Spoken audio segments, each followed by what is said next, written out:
Pronto, estamos vendo, está tudo certo. Bom, olá Sim. pessoal, obrigada por terem me convidado. Quero agradecer em nome de toda a equipe do LABIC, não é, por esta oportunidade de podermos fazer esta ponte entre Portugal e Brasil.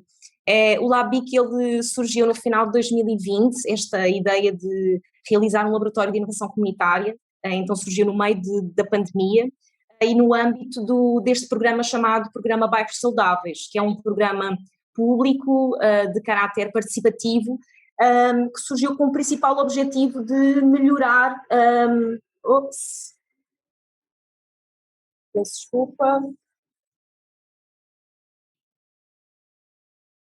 O meu robô começou a. Não, mas não interferiu, não. Continuamos te ouvindo. Ok. Que ele foi um programa público que surgiu neste âmbito de pandemia com este objetivo de melhorar os bairros, principalmente de caráter mais vulnerável. Então houve um grupo de organizações, cidadãos, investigadores que se reuniram com o objetivo de fazer este laboratório na cidade do Barreiro, que fica localizado na área metropolitana de Lisboa, do outro lado do Rio Tejo, e especificamente no centro histórico do Barreiro, que tem vindo nos últimos anos a degradar-se cada vez mais, principalmente devido a um êxodo de população, e que todos os barreirenses neste momento da cidade acabam por estar muito incomodados com este abandono que tem havido neste centro histórico. Portanto, a primeira coisa que nós acabámos por fazer foi mapear os atores locais, identificar organizações, instituições que já trabalhavam no território, que pudessem ser parceiros do território e parceiros deste projeto ao nível social, ambiental, que nos pudessem auxiliar a pensar de forma colaborativa este centro histórico do Barreiro. A primeira coisa que nós fizemos foi, além de mapear estes atores, fazer um diagnóstico através principalmente de conversas e caminhadas pelo bairro com estas várias instituições e os cidadãos, e nos apercebemos realmente que todos nós temos esta consciência de uma grande degradação do edificado, do espaço público, de uma falta de higiene também que está muito associada a este estado de abandono, a situações muito precárias de habitabilidade que existe, e uma perda também de identidade por parte da comunidade. Portanto, esta comunidade sente-se muito abandonada por parte do poder público, que ao longo dos últimos anos não tem efetivado ações e atividades que deem respostas a estes problemas. Nós escolhemos, por tudo isto, a trabalhar essencialmente ao nível do eixo social e o eixo ambiental.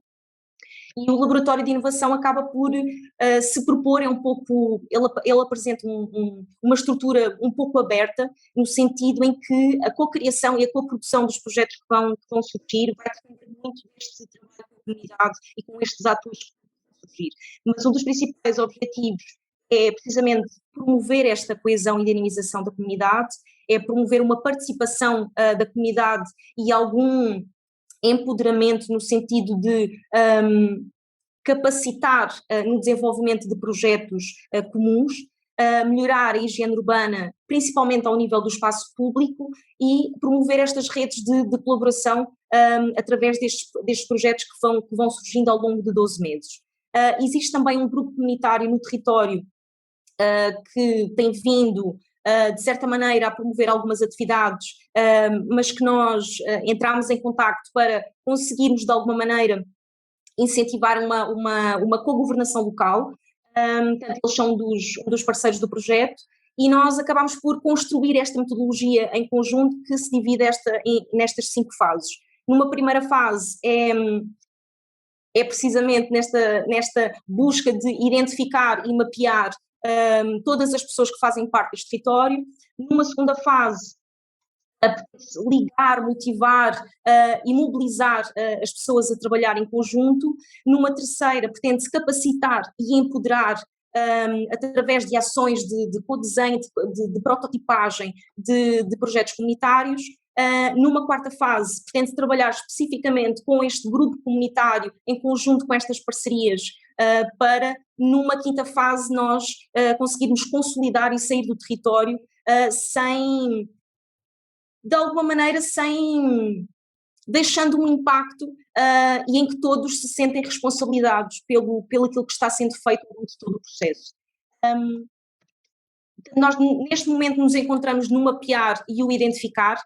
Apesar do programa público ter iniciado no início do ano, nós tivemos um pequeno atraso, mas já conseguimos realizar algumas reuniões com todos os parceiros, com a população local, para começarmos a co-construir esta metodologia e as atividades também que vão ocorrer ao longo de todas as fases.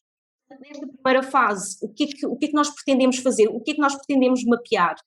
Por um lado, os intangíveis, quem são estes atores, mas também os recursos, as narrativas individuais e coletivas que existem no bairro.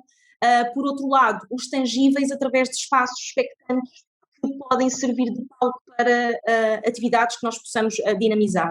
Portanto, no final nós queremos entregar, digamos que um mapa dos comuns, que ainda não sabemos muito bem o que é que será, mas que a proposta é que seja um mapa que represente todos os saberes, culturas, competências locais que existem no bairro e valorizar também as memórias que já existem, mas que não são valorizadas. Além portanto, destas reuniões que a gente tem feito com todos, fizemos uma primeira ação de mapeamento colaborativo, onde chamámos vários músicos da cidade, onde tivemos a oportunidade de conversar com a população para mapear quais são as dinâmicas que elas têm no bairro, portanto, como é que elas se relacionam, o que é que elas gostam de fazer, que habilidades é que elas têm, portanto nós já conseguimos captar assim algumas destas informações. Outra atividade que fizemos foi estas conversas porta a porta, que no fundo foi um conjunto de entrevistas aos moradores locais para entender a quem eles são, quem nós somos e de que forma é que cada um também pode contribuir para este projeto conjunto. Fizemos um mapeamento dos vazios urbanos, né, da parte dos tangíveis, enfim, se nós formos a ver este número, a quantidade de vazios urbanos que existem neste território dava um campo de futebol, portanto são muitos vazios urbanos que nós temos aqui, que hoje em dia são foco de, acabam por ser um espaço onde se joga lixo, não se tem um cuidado, as próprias pessoas acabam por se queixar que aquele barreiro, que aquela parte da cidade é negligenciada, vindo pessoas inclusive de fora para depositar lixo nestes espaços. Portanto, uma das propostas é, através desses espaços que estão vazios, entrar em contacto com os proprietários, em conjunto com a Câmara Municipal e com a Junta de Freguesia, para podermos fazer ações conjuntas de ativação durante um período de tempo temporário, não é? A ver o que é que efetivamente pode surgir daqui. Numa segunda fase, nós pretendemos criar textos e ações precisamente que aproximem os cidadãos, porque isso é um dos principais problemas que existe aqui. Muitos dos cidadãos não existe um espírito de comunidade, existem vários conflitos sociais e é necessário criar esta rede que une as pessoas através de ações de sensibilização, através de conversas, promovendo o diálogo, promovendo ferramentas de escuta e esclarecer também qual é que é o papel de cada entidade, no fundo, na área de atuação. Portanto, a gente, nesta fase, pretende sensibilizar, no fundo, a comunidade em áreas essenciais que acabam por impactar as condições de vida aqui no bairro. O que a gente pretende entregar daqui?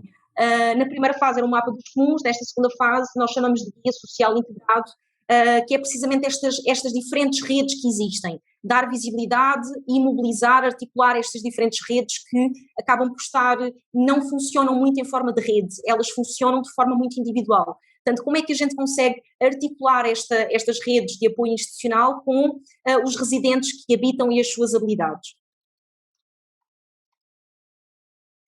Carolina, nós já finalizamos, mas só para te avisar que a gente está com o tempo corrido, tá bom? Tá bom. São mais estas duas fases e eu já finalizo.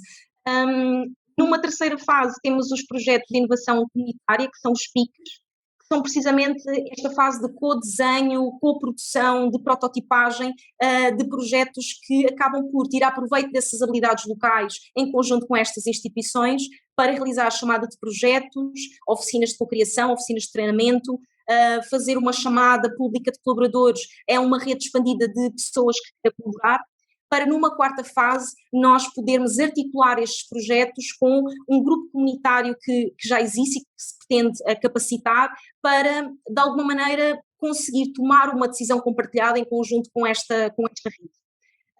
A quarta fase é a fase de saída e normalmente é um dos grandes problemas destes laboratórios que são temporários, é precisamente esta fase da sustentabilidade, como é que o laboratório se sustém.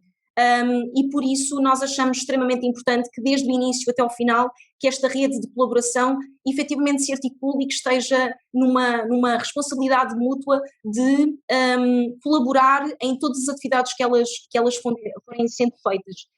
Portanto, eu convido a todos que acompanhem o laboratório que está a iniciar agora e espero que seja incrível os resultados que a gente consiga atingir. Obrigada.